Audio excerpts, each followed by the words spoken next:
गाना करना ही है। बोल दिया तो बोल दिया। 1.5 साल भोजपुरी एक्ट्रेस संभावना सेठ का एक इंटरव्यू बड़ी तेजी से वायरल हो रहा है, जिसमें वो पवन सिंह और खेसारी लाल को लेकर बहुत सारी बातों का खुलासा की हुई है। और ये एक पॉडकास्ट का क्लिप है जिसमें वो बहुत सारी बातों को बोल रही हैं, जिसका पूरा क्लिप तो मैं दिखा नहीं सकता हूँ, लेकिन इतना ज़रूर बता देता हूँ कि उन्होंने पवन सिंह को लेकर के बोला है कि मेरा एक बुरा फेज चल रहा था, तब पवन जी को मैंने फ़ोन किया था और मेरे अच्छे दोस्त बोलते हैं और अच्छे दोस्त हैं भी। उन्होंने बोला कि अरे बेटा जल्दी काम करेंगे, गाना तैयार करो, जल्द से जल्द गाना करना है। उसके बाद को 1.5 साल से ऊपर हो गया, पवन ने मुझे फ़ोन नहीं किया, ना ही इसका मुझे कोई जानकारी मिला। कान के कच्चे हैं पवन सिंह, ये भी बोला उन्होंने। वहीं खेसारी लाल के बारे में बोला कि खेसारी के साथ अगर मैं आज बोलूँ तो आज ही खेसारी 1 से 2 दिन में गाने करके और यूट्यूब पे चाहे कहीं भी रिलीज़ कर देंगे।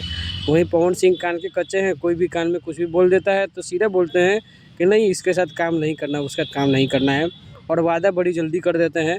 इस मामले में खेसारी अच्छा है, मुझे पवन सिंह से कोई शिकायत नहीं। वैसे भी उन्होंने अपने मन की सारी बातें बोल दी, फिर बोला कि अभी मुझे कोई शिकायत नहीं। अपनी राय ज़रूर दीजिएगा, मिलते हैं अगले वीडियो में।